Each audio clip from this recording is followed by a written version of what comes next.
We pick up right where we left off, and after a short wait on repairs, Steven and Lance are allowed to go out and battle against each other. It's a battle between an unstoppable force and an immovable object, as the two show completely opposite sides of battling strategy. Lance's dragons attack with all the force they can, trying to break through Steven's steely defenses. The ending clash is between their aces, and in the end, Lance is able to come out on top. Thus ends the day's battles, and there's only one round remaining before the semifinals can begin. Everyone is already talking about this last grouping of matches, as it'll be the final decider for who makes it to the end. 3 trainers stand out as clear semifinalists, based on their wins. However, that final slot still seems to be up for grabs. Ash and Iris meet back up with their friends. The group gets dinner together, and they each talk about what's next for Ash. They're all sure who he has to face next. The Sinnoh champion, Cynthia. She's the only one Ash hasn't faced yet, and with her being the second strongest in the world, and a former world champion herself, it'll definitely be a tough battle. Goh and a few others are a little worried about whether Ash can win, but others like Dawn and Serena state that it'll be just fine. All eyes then fall on Ash, so they can see his thoughts on it. He smiles, before stating that he's been waiting to have this battle for a long time. He's excited, but he hasn't fully figured out a plan yet. Still, he wants to get to training as soon as possible. So once they finish dinner, Ash makes a call to Oak's lab. On call, he starts devising a plan. Plenty of his Pokemon want the chance to battle. However, only 2 are quick decisions for Ash. First, he selects to bring in Fernape, as he always pictured battling Cynthia with a fire monkey by his side. Then he selects Lucario, as he figures that his Aura Pokemon would definitely win a rematch against hers. From there, the pieces start to slowly fall into place. In the end, he creates a team that Samson Oaks admits is a little unorthodox for facing such a strong opponent. But Ash isn't worried. He's certain that these 6 Pokemon will be able to form a strategy that'll achieve victory over Cynthia. So with that, he ends the call, heading out the door, and getting to training. He and his Pokemon spar against Iris, so the two can both prepare for their battle the next morning. The morning rolls around, meaning it's time for the final match of the quarterfinals. The order of the matches was officially revealed as Lance versus Iris, Steven versus Leon, Ash versus Cynthia, and Giovanni versus Alon. As Iris and Lance head out to the pitch, Lance and Alon lock eyes. Without a word, the two seem to have an entire conversation before the Kanto Johto champion leaves. The first battle starts off with Iris a little nervous to battle a Dragon Master such as Lance. The battle doesn't go well for her as Lance takes out her Haxorus, Goodra, and Gigantamax Lapras using only his Aerodactyl. Despite some of her best Pokemon being taken out so early on, she's able to pull herself together and manage to almost tie things up with her Dragonite, who falls in a tie against Lance's Charizard. The two trade blows for a while longer, getting down to Iris' Excadrill and Lance's Red Gyarados. Despite the clear advantage Lance has, Iris manages to barely pull off the win. Iris doesn't know what to think with this. She and Lance approach each other, and Lance congratulates her, before mentioning that he had heard about her from his cousin. Seeing how she's grown today, Lance is sure that Claire would be proud of her. The next battle is Leon versus Steven. Steven's more defensive strategy puts Leon on the ropes for a little while, and once Mega Metagross is able to hit the field, Leon begins to have trouble landing hits against him. However, when Calyrex hits the battlefield, Leon is able to pull through in the end. Another loss for the Hoenn champion. But Steven isn't too upset about it. Then it's time for Ash and Cynthia to hit the battlefield. Ash's friends wonder whether Ash can pull through in the end. They have faith in him, but at the same time, Cynthia's a very powerful opponent. Even if they think Ash could find a way to pull off the win, it would be a very difficult challenge. The two trainers enter the battlefield. It's here Cynthia admits that she's very happy to see Ash having made it here. She had expected him and Paul to be able to make it here eventually. Ash smiles, saying that Paul had helped him prepare for this. And while he has had to come up with a new strategy, he's sure he and his Pokemon will pull through. Cynthia smiles, mentioning how Ash has overcome so many trials he's faced, regardless of difficulty. She can feel the power emanating off of him. But that's enough talk for the two. So, the battle begins. The two send out their first Pokemon, being Leavanny and Arcanine respectively. As Ash calls for Sticky Web, Arcanine uses Will-O-Wisp to burn Leavanny. Then, Cynthia reveals a brand new move, in Roar. Leavanny is swapped out and Boldore is brought onto the battlefield. Many are confused as to why Ash would have brought a Boldore to this fight, but of course, Ash has a plan. First, Sandstorm is used, allowing Arcanine to easily get the Will-O-Wisp off. Boldore fires off a few Rock Blasts, doing some good damage against Arcanine within the Sandstorm. However, Arcanine forces Boldore out, and brings Kleavor onto the battlefield. Of course, Kleavor is able to use the Sandstorm to his advantage, getting around Arcanine and landing a powerful Stone Axe attack. Due to the heavy damage, Cynthia calls back Arcanine and brings Kommo-o out onto the battlefield, which results in it being stuck in the Sticky Web. Kleavor uses Swords Dance before striking with X-Scissor. Kommo-o takes the hit well though, and counters with Flamethrower. Kleavor is sent flying backwards, and gives Cynthia the opportunity to set up Stealth Rock. Kleavor gets back up, and leaps into action. He strikes with Stone Axe, before following up with Close Combat. Despite the difficulty Kommo-o has with movement currently, it's still able to counter-strike with Dragon Tail, forcing Kleavor out of the battle. Boldore is brought back in, and after managing to free itself, Kommo-o defeats the Unova Pokemon with a powerful body press. One Pokemon down, and people are already wondering if Ash's strategy was flawed. Was Cynthia going to get an easy win for herself? The next Pokemon Ash brings out is Infernape, who surprises Cynthia as she expected him to be saved for later. Nonetheless, she knows a threat when she sees one, so Cynthia commands Dragon Tail. However, Infernape is too quick, digging underneath the ground before Kommo-o can attack.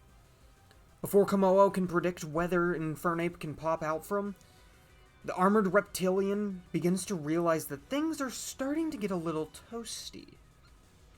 The heat begins to climb, and yet at first, there's seemingly no reason for it.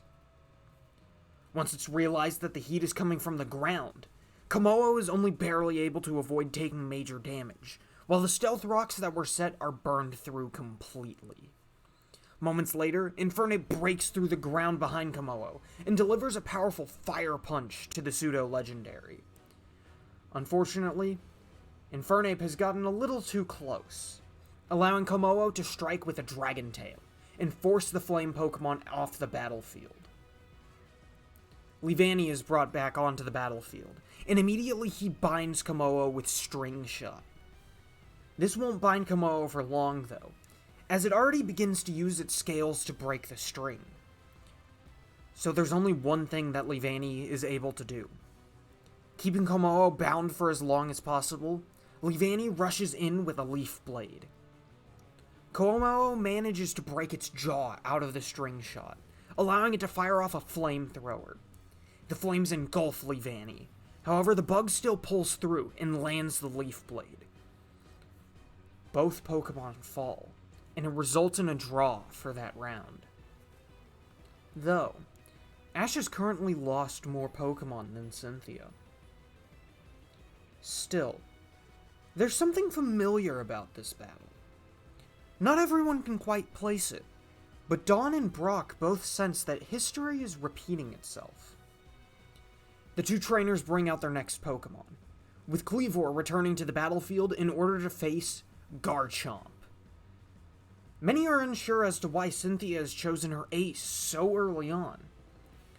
But when the sandstorm weather begins, the world is able to see Garchomp's Sand Veil in action, as the mock Pokemon is able to zip around and clobber the Hisuian bug with attack after attack. Kleavor doesn't give in though, as the sandstorm is its territory as well. Kleavor is able to get in close, cutting through scale shots with X-Scissor. Getting in close, Kleavor attempts to strike, only for Garchomp to force Kleavor back with Stone Edge.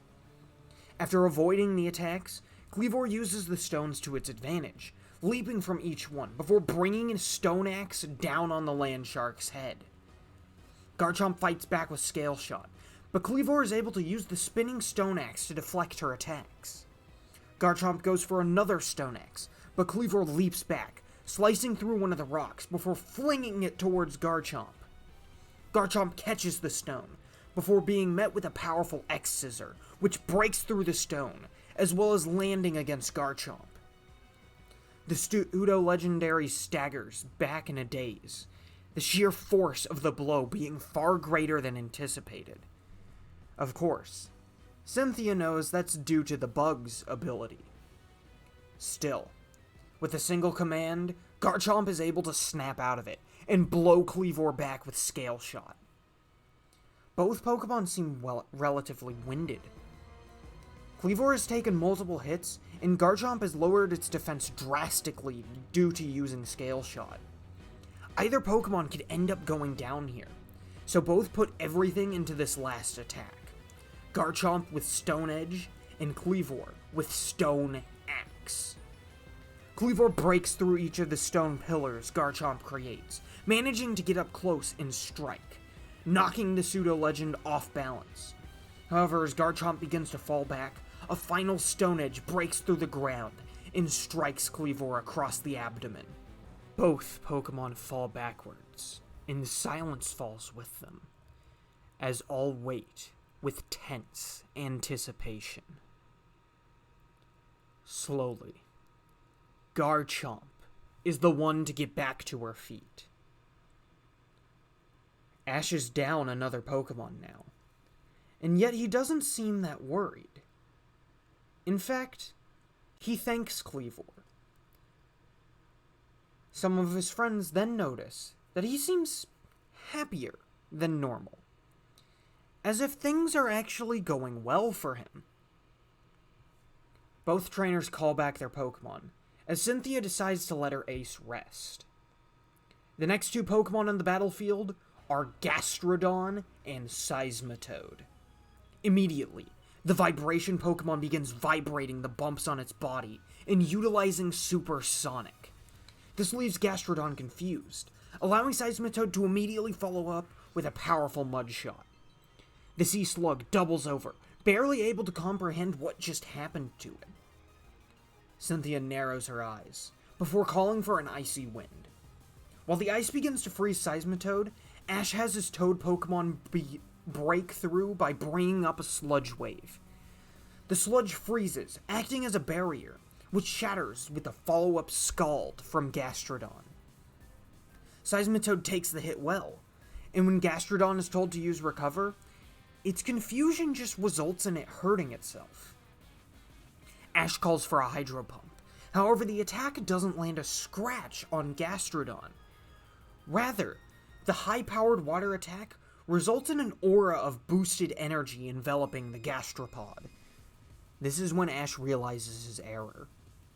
Gastrodon's ability is Storm Drain. Cynthia smiles, commanding an Icy Wind. However, Seismitoad leaps into the air before firing off a Mud Shot. The muddy attack hits Gastrodon all over, before Seismitoad comes falling down right in front of it. Immediately, the frog begins to use Sludge Wave, only for Gastrodon to fire through the poisonous wave with a Scald. As the Pokemon continue battling, Brock asks Dawn if this feels familiar to her. At first she isn't sure, but when looking at the large display of their teams, she does admit there seems to be something similar about this in a previous fight Ash had. This catches the attention of the others, who ask what they mean. So Brock begins to explain one of Ash's battles from the Sinnoh League. In the quarterfinals, Ash faced a particular opponent who utilized his Pokemon in an interesting way. Within that fight, Ash gained the upper hand, knocking out his opponent's first few Pokemon. However, that was the plan all along. While Ash was able to come out on top, there was a particular Pokemon whom Ash had difficulty with. One who took out half of Ash's team. Goh is the one to catch on to this, asking if that means Ash is using a similar strategy. Brock says that it seems to be the case, though Ash doesn't seem to be profusely sacrificing his Pokemon. It's more like Ash is utilizing these specific Pokemon to their own unique advantages, and the potential loss doesn't deter him from his goal. Professor Oak is the one to add on to this, saying that Ash is fighting with a team, not 6 individual Pokemon. Each one was selected specifically, so they would all achieve victory together. Sure enough, Ash's Seismitoad is able to come out on top in the battle against Cynthia's Gastrodon. The Sinnoh champion can tell Ash is up to something. It's almost certain that Cynthia will be able to figure out Ash's strategy in the end.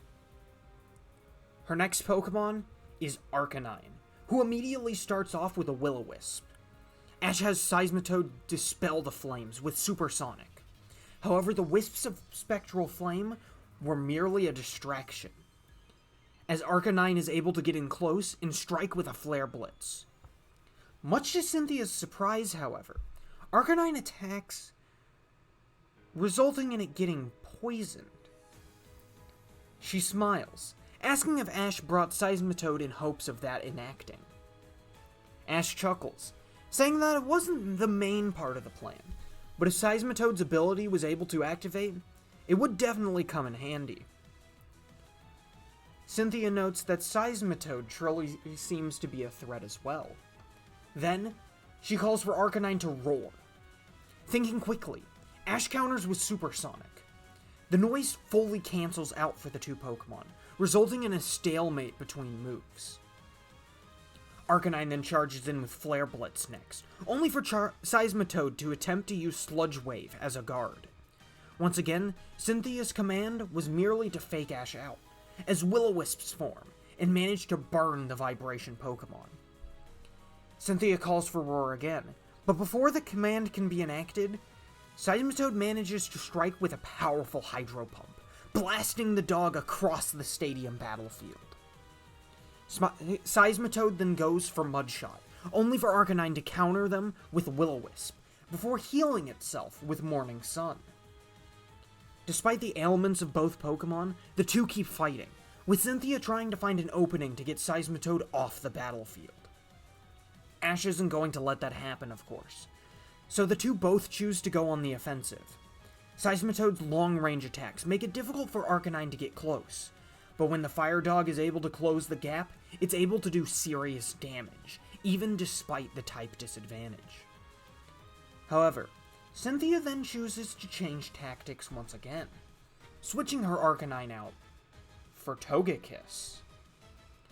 Ash isn't quite sure what Cynthia is up to, but when she calls for Heal Bell, things are made fully apparent. Not only is Togekiss able to heal all status ailments that were plaguing Cynthia's team, but due to being a flying type, Sticky Web is unable to do anything to the Jubilee Pokemon. Togekiss's speed is unmatched, as it's able to soar around, delivering powerful air slash attacks that are only boosted when Cynthia sets up a nasty plot. Seismitoad makes it difficult for Togekiss to reach it by using Sludge Wave, but eventually, Togekiss manages to break through. Seismitoad manages to catch the Air Slash and puts enough force on it that it breaks the attack. However, this just allows Togekiss to land another immediately after. Seismitoad seems to be just barely hanging in there, but both it and Ash don't want to give up here. Togekiss begins circling around once again. Then once it seems to have found Seismitoad's blind spot, it goes for another Air Slash. However, just before it lands, Seismitoad turns before belting out the loudest supersonic it can muster. The force of the sound waves pushes the Air Slash back, managing to strike Togekiss, leaving it flinching after its own attack, as well as confused due to the noise.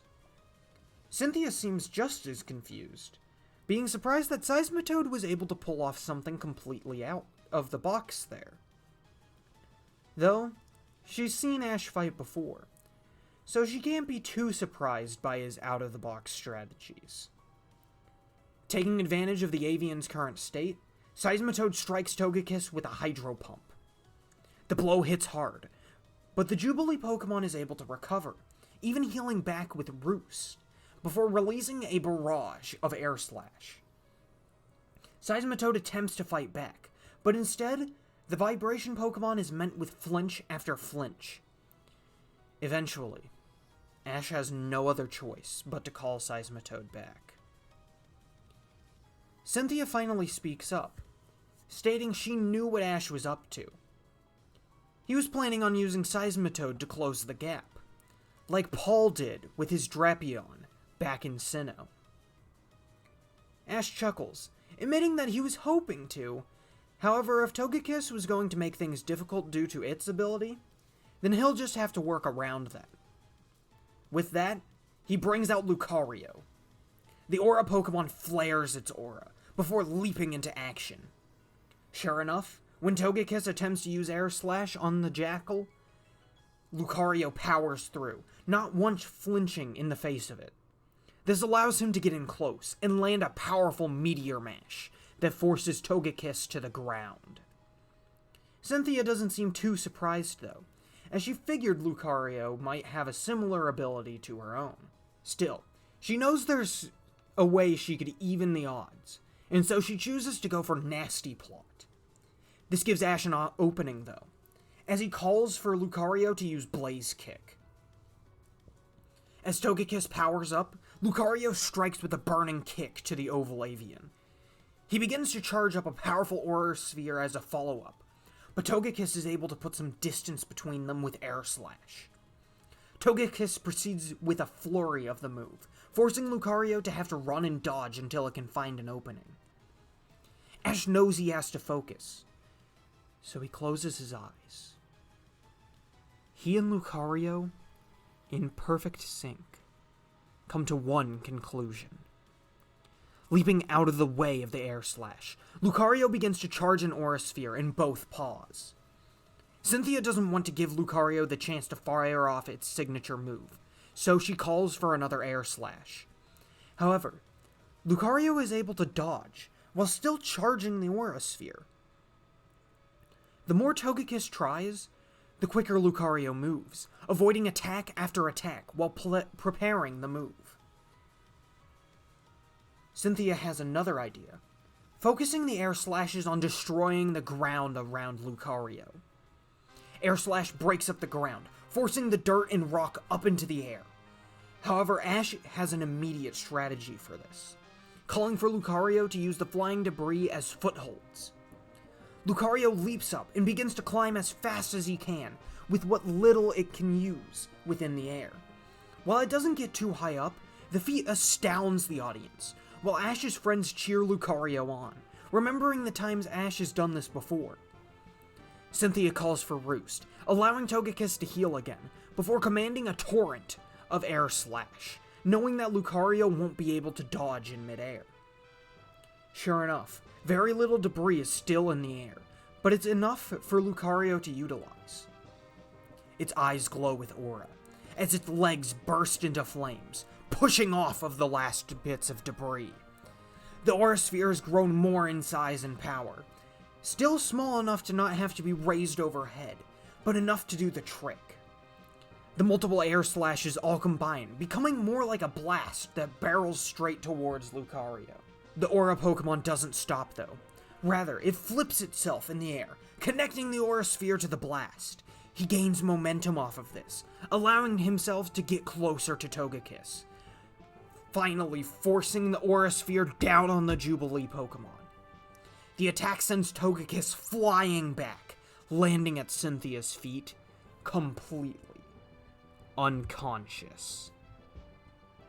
Lucario lands back on the ground, standing tall alongside his trainer, as the crowd erupts in applause and cheers. Still, Cynthia isn't out yet. Just because Ash managed to tie things up, doesn't mean people should be celebrating so soon. Cynthia brings Arcanine back onto the field, immediately roaring Lucario out. Seismitoad is the one brought out by this. Despite the burn, the large toad Pokemon looks as ready as ever to fight. Both Pokemon begin to clash like they did before. Despite the fact it's burned, and Arcanine manages to get up close, Seismitoad puts everything it has into the fight. Both keep fighting for as long as they can, but eventually, both fall. Seismitoad succumbing to burn and damage, while Arcanine succumbs to the recoil of its own injuries. The two are down to their last two Pokemon, and it becomes a mirror match, as both send out their Lucario. Upon seeing the Lucario who first inspired it as a little Riolu, Ash's Lucario begins to get fired up. Immediately, Ash and Lucario decide to go all out from the very beginning. Lucario Mega Evolves. But Cynthia's Lucario seems unfazed. Before they can do anything, Ash's Lucario doubles over, having taken a nearly invisible attack to the gut. Ash remembers this move as Vacuum Wave, but it was so much faster than when his Lucario used it as a Riolu. It's at this moment that Cynthia speaks to Ash's Lucario. She says that he's definitely grown since the day it first hatched, but it's still as naive as ever. Her own Lucario then smirks, a sign of it using Nasty Plot to boost its special attack. The two Aura Pokemon begin to fight, punches and kicks, over and over. While Mega Lucario uses moves such as Blaze Kick and Meteor Mash, Cynthia's Lucario merely matches this with raw power. It then brings out a Focus Blast, which launches Lucario back. Mega Lucario falls onto one knee briefly, but quickly stands back up. Unfortunately, it's met with rapid Vacuum Wave attacks. Over and over, Ash's Lucario is beaten down by Cynthia's. The two then see it. Cynthia and Lucario, both with an aura emanating from them. Ash's eyes widen. Both powerful auras are in perfect sync.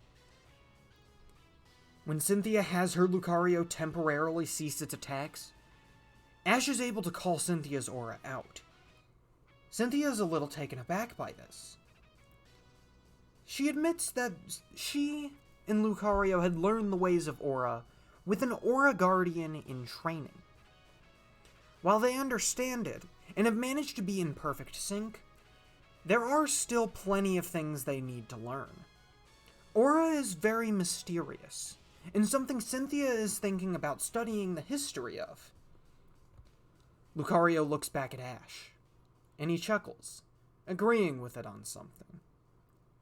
Cynthia raises an eyebrow at this, but chooses not to pry into things. Both Pokemon begin to clash again, and Cynthia truly shows herself to be a master of fighting skill. It's astounding to watch as this Aura Pokemon faces a Mega Evolved member of its own species, with very basic punches and kicks. Both Aura Pokemon do what they can to beat each other in this martial arts match. They grapple against each other. Their attacks connect, but both physical and special. Many cancel each other out, but those that manage to land tend to come from Cynthia's Lucario. As Ash's Lucario attempts to strike with a Blaze Kick, Cynthia's counters by firing a Flash Cannon that sends it spiraling back. Mega Lucario manages to recover from this, just in time to intercept a Focus Blast from Cynthia's Lucario. He tries to hold it back with all he can, but it becomes a struggle. Ash clenches his teeth, able to feel exactly what Lucario is feeling right now. Then he remembers his fight with Cameron, as well as the fight with Mewtwo when Lucario first evolved. An idea comes to mind. And so Ash shouts for Lucario to become one with the Focus Blast. Mega Lucario's eyes widen for a moment, before they narrow in concentration. As the two's auras flare, Cynthia's Lucario is able to notice that not only do they both have an aura that's in sync, but a massive amount of aura as well. Instinctively, Lucario looks back to Cynthia, and she seems to receive the message. By then, it seems to be too late though, as Mega Lucario mixes the Focus Blast with Aura Sphere, launching the supercharged attack back at Cynthia's Lucario. Cynthia's Lucario fires a Focus Blast to counter it, but the power of the combined attack is too great, and so it lands against Cynthia's. The attack is powerful, but Cynthia's Lucario hangs in there. It seems as though Ash and Lucario may have been underestimated. The two Lucario rush in, clashing over and over once again. However, now Ash's Lucario seems to be better. Almost as if the trainer and Pokemon were learning and improving the more the fight went on. More and more, Mega Lucario is able to land blows against his idol. Still, Cynthia's is a force to be reckoned with. Both decide to end things then and there. Leaping back, Cynthia's Lucario begins to charge a Flash Cannon. Figuring they should show their steely resolve, Ash and Mega Lucario begin charging up a Steel Beam. The power of the two Pokemon surges throughout the stadium, and the attacks they release are devastating. They clash, and the two beams struggle against each other. The barriers begin to flash rapidly, doing their best to maintain security as those watching the battle unfold. As Cynthia and Ash stand there, both putting everything into these attacks, the Sinnoh champion seems to notice something.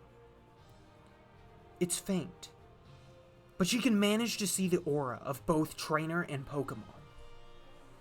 Then she notices a third seemingly appear. For a moment, it feels as though there's a third character there, giving its strength over to Ash and Lucario in this very moment. Pokemon and trainer fully in sync with each other, their aura raised to its very peak. The Flash Cannon begins to lose to Steel Beam.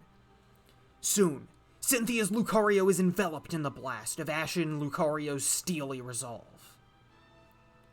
When the dust finally settles, Cynthia's Lucario falters. She catches herself with a paw, before looking to Ash's Lucario. Cynthia's Aura Pokemon gives off a smirk of pride, before fully collapsing. Cynthia is brought down to her final and most powerful Pokemon. She calls back Lucario and brings out Garchomp to finish things. Garchomp is still tired, but it has enough strength to respond to Cynthia's Keystone. With that, the strongest Pokemon in the Sinnoh League Mega Evolves, and immediately whips up a storm with Sandstorm. Ash asks if Lucario is ready, and the Aura Pokemon nods. Both Pokemon then race towards each other. However, just when Lucario is about to strike with a Meteor Mash, his body tenses. The pain and recoil from Steel Beam hit all at once. Then, with a single Stone Edge, Garchomp knocks Lucario out of the competition. The Mega Evolution form disappears from Lucario, and now things have become one-on-one. Ash calls Lucario back, looking clearly exhausted himself. He tells Lucario that he did a good job, and that they'll be able to handle things from here. One final Pokemon, and Ash leaves it all on him. With the pop of the ball, Infernape appears. Instantly, the Fire Monkey lets out a powerful battle cry, as the flames on its head explode into a much larger blaze. Cynthia smiles, seeing that her opponent is still fighting with every bit of strength he can muster. Ash asks if Infernape is ready. The two of them have been dreaming of the day they could fight Cynthia and Garchomp, and now they're here. There's no time for holding back. Infernape nods, before leaping into action. Garchomp immediately starts off with Scale Shot, only for Infernape to dig into the ground in order to avoid. Garchomp quickly counters this though, with a single stomp starting a powerful earthquake that forces Infernape back above ground. It's then that it strikes with Stone Edge. Infernape is able to quickly recover, leaping away from the stones, before using one of them to boost himself as he goes in for a Flare Blitz. Just when the Flare Blitz is about to strike, Garchomp reaches in, stopping Infernape with the edge of its sharp red blades. Using the remaining free hand, though, Infernape strikes the pseudo-legend across the jaw with a powerful Mach Punch. Garchomp releases Infernape from his grasp, allowing for a follow-up attack with Fire Punch to strike the torso of the Mega Evolution. Garchomp counterattacks, swinging its blades, and only barely missing Infernape. However, another stomp results in an earthquake that badly damages the flame Pokemon, before Garchomp lands a Scale Shot. However, when going for Stone Edge right after, Infernape is able to use the stones to his advantage, and strike a powerful Mach Punch before disappearing underground. Garchomp is able to force Infernape to resurface, but Ash quickly calls for Flare Blitz. Shooting up from the hole Infernape dug, the flame Pokemon strikes Garchomp with a powerful flaming blow. Then rather than letting the flames die down, they focus on into its fist, as Infernape knocks Garchomp down with Fire Punch. Scythe-like arms of Mega Garchomp keep it from hitting the ground, allowing it to swing its tail and knock Infernape back. Garchomp then fires a flurry of Scale Shots. While the assault is fast, Infernape manages to counter by destroying the scales with Mach Punch. The ape then drops to the ground, spinning quickly with another Flare Blitz, forming a powerful counter shield that keeps Mega Garchomp at bay. Even when Garchomp goes for Earthquake, while it knocks Infernape into the air, the Sinnoh just builds power in order to shoot across the battlefield and strike Mega Garchomp. Ash and Infernape keep up this relentless assault, regardless of the sandstorm. It's clear both trainer and Pokemon are getting exhausted, but they both push through. Cynthia and Garchomp don't hold back either, as they put everything into their own attacks, regardless of how low their defenses have dropped due to Scale Shot. As the battle keeps going, Cynthia can't help but think about Ash and his Pokemon. He shares a true bond with each and every one of them. The powerful bond makes Cynthia think back to when she and Garchomp were just starting out. In a way, she can see a bit of herself in Ash, and a bit of Garchomp in Infernape. Still, that doesn't mean she's going to back down. As the two Pokemon keep fighting, they begin to lose more and more of their power. Still, their raw strength and determination keeps them going, until it devolves into a slugfest. Neither of them are even using moves anymore. Their own exhaustion keeps them from doing anything more than a relentless struggle. Both strike each other a final time, but Infernape seems to strike just a bit earlier. With a roar of determination, Infernape follows through with the attack, knocking Garchomp to the ground. Flames whip around violently on Infernape's head, until the flame Pokemon collapses with Ash falling onto the ground alongside. The battle is called there, with Ash being declared the winner.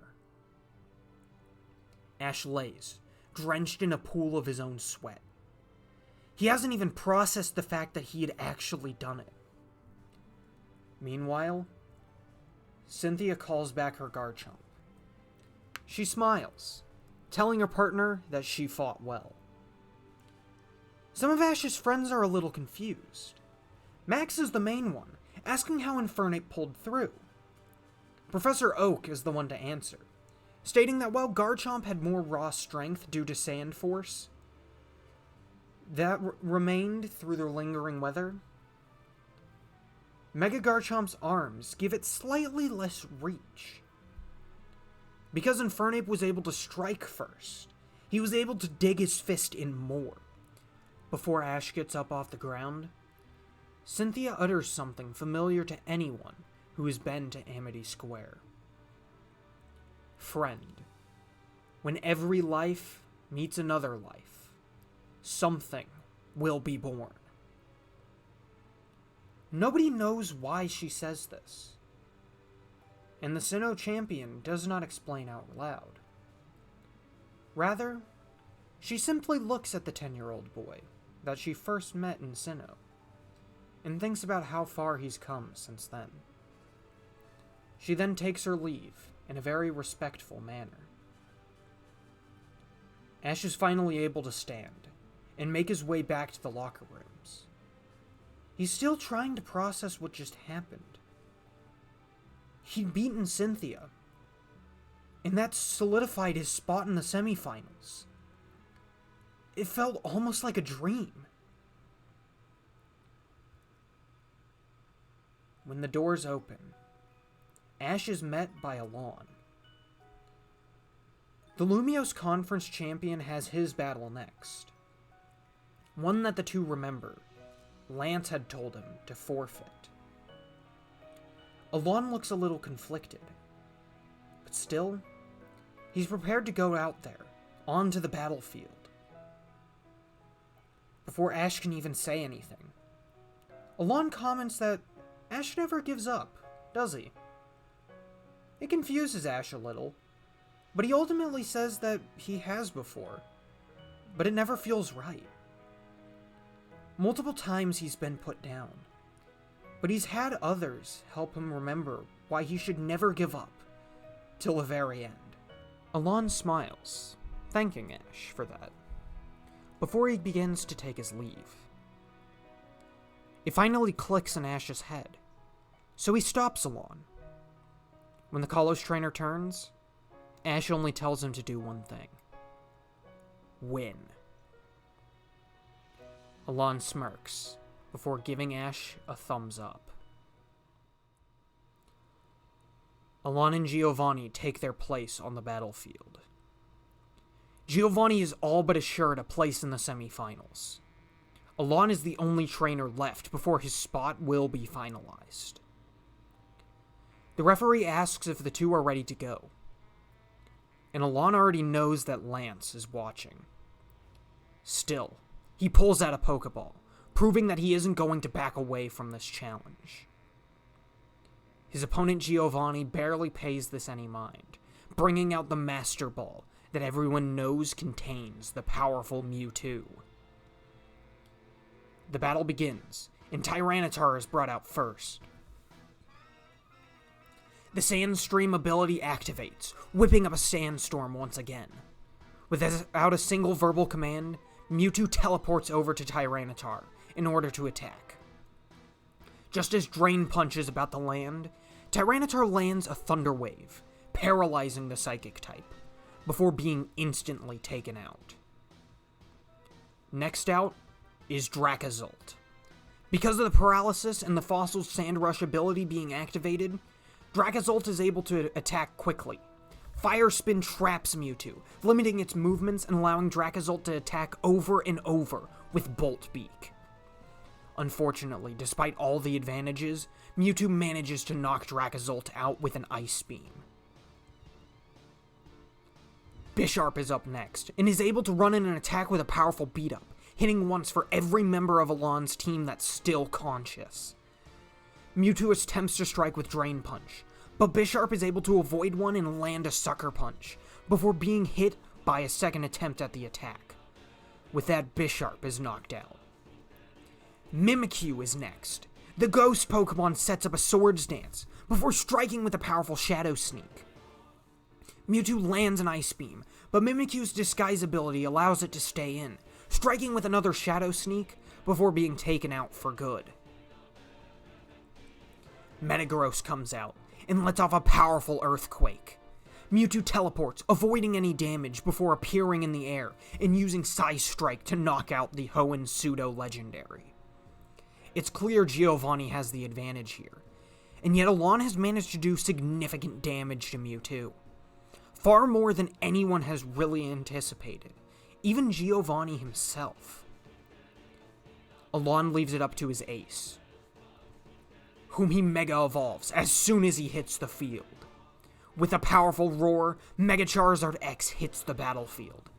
Instantly, Alon gets back on the offensive, with Charizard managing to get in close and strike with Dragon Claw. The powerful Draconic blow makes a clear mark against Mewtwo, which seems to surprise Giovanni. Charizard continues, striking with Dragon Claw after Dragon Claw. While Mewtwo is holding on with ease, the very fact that anyone is doing any sort of damage against Mewtwo seems to mildly enrage the normally stoic man. However, he's not going to give in there. Just before Charizard can land another hit, Mewtwo strikes with a powerful Drain Punch that forces Charizard to the ground. At first it seems like the battle is over, but then Mega Charizard X begins to get back up from the ground. The dark-colored dragon cracks its neck, before taunting Mewtwo to strike it again. This actually seems to strike a nerve in Giovanni, as he narrows his eyes and commands Mewtwo to use Ice Beam. As the Cold Beam attempts to strike, Charizard soars into the air. The Mega Pokemon zips around, avoiding the attack from the much slower Mewtwo. Then at the right moment, Charizard flies in and lands a powerful Thunder Punch that sends Mewtwo spiraling through the air. The Psychic recovers quickly, only to be struck by a Flare Blitz that forces it down onto the ground. Mewtwo uses its Psychic abilities to force Charizard off it, before healing with Recover for the first time in the tournament. The crowd is astounded. To think, Alon is managing to push Giovanni as hard as Cynthia and Steven did, if not harder. Many begin to believe that he might actually do it. Alon might actually be the one to defeat Mewtwo. Alon doesn't let himself get caught up in the excitement of the audience, though. He's too focused on the battle at hand. He has to stop Giovanni. He won't let another monster hurt his friends ever again. He will become stronger, and he won't let this happen. Charizard responds to Alon's heart, charging into attack once again. Mewtwo and Charizard clash constantly, with Charizard seemingly still having the upper hand. Mewtwo is a difficult opponent to defeat, though, even with it having difficulty moving and attacking thanks to Thunder Wave. Every attack from Mewtwo hits harder than the last, but still Alon and Charizard don't give in. No matter how many times Giovanni and Mewtwo knock Charizard down, the Mega Pokemon gets back up and keeps fighting. Still, Giovanni is keeping his composure. Eventually he begins to chuckle, which catches Alon's attention. When Alon asks what's so funny, Giovanni responds with a question of his own. He asks the Mega Evolution researcher if he knows the exact number of Mega Evolutions in the world. Cautiously, Alon identifies them. Researchers had discovered 45 Mega Evolutions, with 2 more being rumored in legend that had not yet been witnessed. Of those, including the legends, there were a total of 46 species known to Mega Evolve. Giovanni chuckles, before stating that he's wrong. There's another Mega Evolution that was discovered, which he did not account for. Alon is confused by this, and so Giovanni asks that Alon allow him to demonstrate. He pulls out a keystone once again, and Mewtwo begins to Mega Evolve. However, when the brilliance of Mega Evolution fades, Mewtwo looks vastly different. It's far more bulky, and looks more physically capable than before. Giovanni calls for Drain Punch, and miraculously, Mewtwo's arms stretch, striking Charizard from across the battlefield. Charizard falls onto one knee, winded by the attack. Alon asks his partner to get up, but Charizard seems exhausted. It's clear that this Mega Evolution is completely different from the one Giovanni had shown before. Of course, it's just as powerful, as Mewtwo freezes Charizard, before it begins rapidly pummeling Charizard with Drain Punch. For a while, it even becomes hard for those in the audience, and viewing at home, to even watch. Alon stands there, trying to think of a way to get out of this. He and Charizard lock eyes. They can't give up here.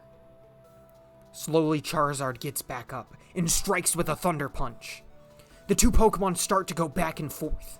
Despite the exhaustion, and despite Mewtwo still having the upper hand, Alon and Charizard don't give up. Even if Mewtwo knocks them down, they get back into the fight. In the stands, Ash's friends all wonder whether Alon can pull this off. Clement is the one to point out the problem here. Alon and Charizard are pushing themselves too far. Both are strong, he's seen that firsthand, but the more they try to keep fighting, the less likely that when Charizard does end up falling, that he'll be able to fully recover. Meanwhile, the top three of the Masters 8 are also watching closely, with Steven stating that Alon should have listened to Lance. Sure, it might not have been a decision he liked, but at least he'd be able to fight another day. Leon turns to him, mentioning that the two have history. Steven nods, recalling the fight against Primal Kyogre and Groudon. Leon then asks if the Alon that he knows would have done anything different from what he is doing now. This gives Steven pause, as he looks back to the screen showing the battle. Meanwhile, the fourth-ranked member of the Masters 8 is already on the move. Occasionally he sees Alon and Giovanni's battle on the TV. The more he sees it, the more convicted he is to do what he needs to do. He makes it to the doors of the viewing booth Chairman Rose is currently staying in. Two Macrocosmos workers, a red-haired female and a blue-haired male, are both standing in front of the doors. Lance orders that they move, but the two refuse, stating that the chairman is not to be disturbed at this time. Even when Lance orders as a member of the Pokemon G-Men for them to step aside, neither of the workers do. Lance's Dragonite then comes out, and the Kanto Johto champion states that he won't ask again, and will break down any barrier in his way. However, soon he hears something that makes him realize he's too late. The two are fighting hard, but it's clear Alon and Charizard are both at their limits. Still, with each attack Giovanni and Mewtwo throw their way, Charizard just gets back up. Still, Giovanni remains ever confident. The more Charizard fights, the less Charizard's attacks are able to do anything. Eventually, Alon and Charizard have to resort to their most potent attack. Charizard lets out a powerful Blast Burn, which envelops Giovanni's side of the field. Both Alon and Charizard stand, hoping that this will be enough to finally end the threat of Mewtwo. Through the flames, laughter bellows. Then psychic energy pushes the flames away, revealing Giovanni and Mewtwo to be standing. Alon's eyes widen. The expression on Giovanni's face, the sheer menace exuding from the man. He's a monster. just like him. No. He's far worse. Alon calls out to Charizard. But after the blast burn, Charizard doesn't have the ability to move. Giovanni admits that he has guts. But it'll take more than that. More than stubborn fighting to defeat him. Alon still doesn't want to give up. He can't let another monster get his way. What would happen to those he cares about? Marin, Professor Sycamore, Steven, Ash. He wasn't done yet. He couldn't give up here. He could...